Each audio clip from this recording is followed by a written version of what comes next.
Joining us today at the media line are Chief Joseph Riverwind, a leader of the Arawak Taino Nation and peace chief between tribal nations, and his wife, Dr. Laralyn Riverwind, who is ambassador at large for the Georgia tribe of Eastern Cherokee. Both are co-founders of Firekeepers International, a charitable organization committed to preserving and teaching indigenous and modern life skills, traditional holistic healing, feeding the hungry, and helping veterans through their healing process. First of all, thanks a lot for being here with us. Thank you, Debbie. Thank you. Thank you for having us here. The Native American population has intrigued people for years. Who are the American Indians? Oh, that's a very detailed question. There's over 570 tribes recognized by the federal government, and there's also tribes recognized by the state government.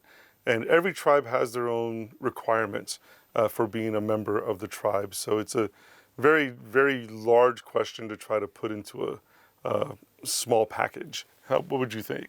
I would say it's the indigenous people of North America. And you could even extend that definition into Central America and South America. People have different ways to describe, but indigenous is a part of it, living in the land that Creator gave you. And I think also, and not just the southern states, but also from Alaska through Canada and down to the southern tip of South America. But indigenous is having a tie, a historical tie of language, traditions, culture that are specifically originating from a specific region of land. And I think that would be the simplest way to say indigenous. What is indigenous? Can you speak about the demographics? We're about 2% of the American population. And that's actually a growing number. About 10 or 15 years ago, at the last census, there was only roughly around 1% of the American population. So we're at a little over 6 million. And it depends on which tribe. There are different, some tribes are very large, others are very small. And I'm enrolled in a state-recognized Cherokee tribe. So my tribe is the state recognized as small, but in the federally recognized Cherokee, there are over 500,000. So it just depends on which tribe you're talking about. With my people, the Arawak Taino people, specifically Boricua, there's maybe about 30 to 40,000, but that number will continue to keep growing because 62% of Puerto Ricans have Native American Taino DNA. So in effect, there are actually millions of Tainos. Bringing Native Americans to Israel is something that you have done repeatedly. Why is this important to you? Well, there's so many reasons. One, I think almost all the delegates that we've brought have had some connection with Israel one way or another, whether it's genetically having Native American and or Jewish bloodlines or heritage. And also, we love this land. We love the people of the land. Because we love Israel. Because we love That's Israel. the short answer. Yeah, and so we bring delegates here. Unfortunately, there's a lot of anti-Israel propaganda that hits America. And that's starting now to slowly get into the indigenous communities of the United States. It's a beautiful thing to see First Nations people and anybody fall in love with Israel and the Jewish people, and that's what we desire to do. Your people are a people of covenant with the Creator, and our people understand covenant. We have been the victims of broken covenant, and so we highly value that your people are the people of the land, and that you have paid a high price to carry the scroll, and we're greatly appreciative of your people. Oftentimes people tell us in the States, oh, the Native Americans have had it so bad for 500 plus years, and we tell them, well, we've had it bad for 500 plus years, but the Jewish people have had it worse for thousands. We have a shared persecution. We have a shared Holocaust where some scholars and historians approximate that we've lost about 6 million of our people during the colonization period. So we feel just a deep connection with the land, also even the traditions, the ancient tribal traditions found in the Hebrew Bible that are almost identical with some of our tribes. And we bring delegates here, again, to combat the anti-Semitism that's starting to reach the reservations. The story of the Jewish people being the indigenous people of Judea really brings us hope for a tribal nation that's been able to return home to their sacred sites, their culture, their tradition, their language. So that's part of the reason of why we bring delegates here. How are Israel and the Middle East perceived among the tribes? For many people in Native America, it's not on the radar. But if it is, it's very delineated. There are differing opinions, and so it's difficult to make generalizations other than to say that we have seen people very pro-Israel and people very pro-Palestine. And we desire to educate people about the history, the long-term history of Israel and Judea. And you can't just go back a couple of hundred years or a few hundred years. You have to go back to the root. And so that's what we do. The BDS movement and other pro-Palestinian groups often compare their struggle with that of the Native Americans. How do you feel about this comparison?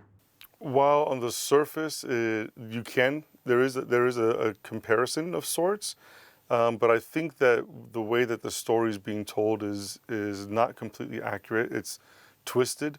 And one of the things when we first came here, this is our 7th trip to Israel, one of the things I wanted to see with my own eyes, what the Palestinian plight was, what was happening to the people, what is the history that's taking place. And we actually feel that there's a lot that's not told in the U.S. Even the very government of the Palestinian people that suppresses them and oppresses them.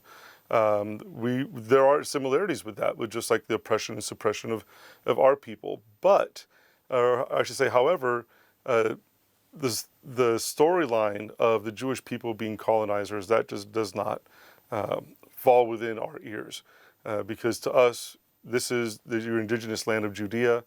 Every people group in the world is named after the land that they came from. Germans come from Germany, Russians come from Russia, Siberians come from Siberia, Jews come from Judea. And so we take it farther back. And yes, we know there's struggles. I mean, there's similar struggles that are happening on reservations today in America, but it's very important that that narrative of the Jews being colonizers, that's just not accurate at all. I feel compassion that the Palestinians believe that this is their land. When you've raised generations of people on a land, you tend to feel the connection to it. However, when you go back far enough, the truth of the matter is that this land was given by Creator to the Jewish people. And there are many places around the world where the Arab communities have countries, but there's only one small piece of land that belongs to the Jewish people. Even though Brooklyn, they love Brooklyn, it's not their land. This in Israel is the land of the Jewish people. And so we find a lot of hope in the fact that Creator has restored the Jewish people to the land of Israel. Mm-hmm. Like a good example is in my tribe, we were conquered by the Spaniards, starting in 1492. We're the ones who discovered Columbus, lost in the ocean, and welcomed him. And just because Spain conquered our land, and it's been over 500 years, that doesn't make the Spaniards indigenous to our land. It just doesn't work that way. You have stated that you hope to open a Native American embassy here in the Holy Land. Why and what purpose will it serve? We have had a vision for this, and when we took it to our tribal elders, they told us that this has been the vision of many people over generations. So the point of it is to connect indigenous people together and to tell our stories to each other, to listen and to hear and to share, to open our hearts to one another, and to have solidarity together, to enjoy each other as tribal people with respect for each other's cultures and ways. And it is in our heart to do this. We would love to do that. And this legacy of having this desire to have an embassy, like she was saying, is gone farther back than us. And also, I mean, there are tribes, many tribes who support Israel. For example, in Oklahoma, 39 tribes signed a declaration that's sitting in the Knesset of their support for the state of Israel and the undivided Jerusalem. So there is the tribal nations who also relate to the same story. And our organization, Firekeepers International, we are strictly a non-proselytizing organization. We do when not. It comes to the Jewish people. Yeah, we don't proselytize to the people of the land when we're here at all. And we just find just incredible commonalities in the communities with the people here. And that's why we want to bring more First Nations people. Also, because we get very unique reactions, whether we're at the Kotel or while we were here, we were at the Temple Mount, and we hear the Jewish people exclaiming, the Native Americans are in Jerusalem. The Native Americans are on the Temple Mount. We know Mashiach's coming soon. And that does something to us. It's like, wow, that's really interesting to us, but that's not our only purpose for being here. We want to be a blessing to the people and to the land. What challenges do you find in trying to balance the goals of preserving your traditional culture and integrating into broader American society? Well, that's actually a question about assimilation, which we've already experienced, forced assimilation, like the boarding schools, and that's a horrible history that comes with that. And it's still a struggle as Native people. I was only 10 years old. 1984 was when the American Indian Religious Freedom Act was passed, which means that when I was 10, then it became legal and not a federal offense to do our dances, to celebrate our festivals, to sing our songs. So we think that the Indian Wars ended back in the 19th century, but it's still an ongoing struggle for us as indigenous people to live in two worlds, keeping and holding on to our ancient tribal traditions and also being able to integrate into common society. It was a tradition among my people to always wait until somebody is finished speaking before we speak, and to actually give a minute of time to reflect, of silence, and then to speak in reaction to what we had heard someone say. And that gave them the honor of knowing that we heard them, we thought about what they said, and then responded. And in today's society, it seems like that's practically impossible. There were traditions of standing when an elder walked in the room. And so to be able to keep our traditions is a very difficult thing. And I can't say that we're always understood, but it is we have beautiful traditions, and we do find many similarities between the Jewish customs and traditions and my people, the Cherokee. Can you give us some examples of that? My people had cities of refuge, a seventh day of rest. We took an ark into battle. We didn't eat pig. And so there were... The high priest. Actually it was the wife of the high priest wore a white skirt that had bells around the knees. And there are just many different things. The way that we pronounce the high holy name of Creator is very much in line with what we see in the Tetragrammaton. In a world full of misconceptions, what is the biggest when it comes to how the world views your community? I think that one of the biggest misconceptions is that Native people are worshiping rocks and wolves and trees and a lot of New Age concepts, which those things, there are some tribes that are different. Some tribes are polytheistic. That's really a very few minority of the tribes in the States. But for the most part, many of the tribes are monotheistic. They believe in one creator, one supreme spirit of spirits. And we respect the things that creator made. Who are we to destroy what creator has created? So yes, while we're very much advocates for the land and taking care of the earth and respecting and honoring the animals and learning from them as well, these things are integrated in our culture and our traditions, but it doesn't mean that we're worshiping that rock or worshiping that animal. So we're a very deeply rooted spiritual people, and you cannot separate the creator from our culture or our traditions. I would say, for my opinion, that one of the biggest misconceptions is there's not the same type of solidarity among Native Americans as there is, for example, among the Jewish people. The Jewish people have a very clear definition of what they consider to be Jewish. And in First Nations people, there are many different standards. And it can vary among tribes. It can vary even between people within tribes.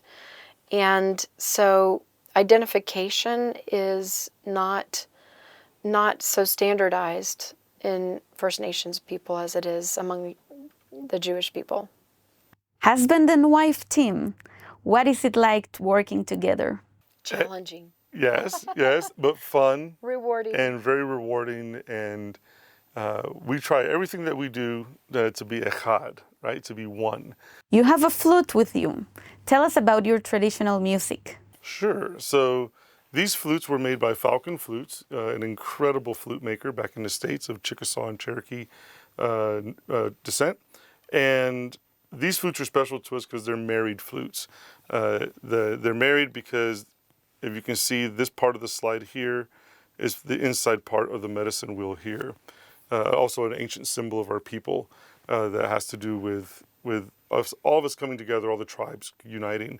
And I'll tell you, the medicine wheel here represents the four races of man, white, red, yellow, and black. And I had a Jewish man ask us while we've been here, so where are my people then? And I tell him, your people are in the very center, the ones who bring us all together. Mm-hmm. Because your people the Jewish people have been the ones that were scattered throughout the whole world, and now have brought the nations all around to Israel. And so you can see all of the nations in Israel. And the circle to our people represents the Creator, which has no beginning and no end. And the Creator is the one who brings us all together as one. His flute is made with spalded maple, and you can see the streaks of dark through it. And my flute is made with tiger maple, and if you look at it just right, you can see the light shine through it. Mm-hmm. Now, traditionally, the flute was used as an instrument for courting. So if I wanted to, there was a girl that I liked, I'd go sneak off to where her lodge is in the middle of the night, and I would play. Not nowadays, but I'd play a song. And if she liked the song, then she came out of her lodge, and we went and had a good time that night. But if she didn't come out of the lodge, well, you had a lonely night. This was not how he got me. No, she played hard to get for 4 years. I was hard to get. Yeah, for 4 years. Didn't play. So, but ultimately, it's an instrument for showing somebody your love, and that's what we use it for. One time I was praying and I said, Creator, why is it that in the Bible it says to praise you with the flutes? And I heard Creator's Spirit say to me, well, what does it mean to your people? What does the flute mean to your people? And I thought to myself, I was like, well, it's an instrument of expressing your love. And it's an instrument of breath, of the ruach, of opia, as we say. And the Creator was like, that's why I love the sound of the flute. So an instrument of showing and expressing your compassion and love to someone. We'd love to hear you play. All right. Taigwei dakakasike naboria mahura. taika boriken, bomatun pahukubia, bomatun pakasabe, bomatun opia holi kriya, bomatun. Shio ganikti la yelene ekwani uno le takotoa. Unethlena yo hewa sagu ana iso takotoa. Tidalagi ale maskogi ale uneka. Tidalagi kunuseta. Hankatu.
And that is our expression of love for the people of Israel and for Eretz Israel, the land of Israel.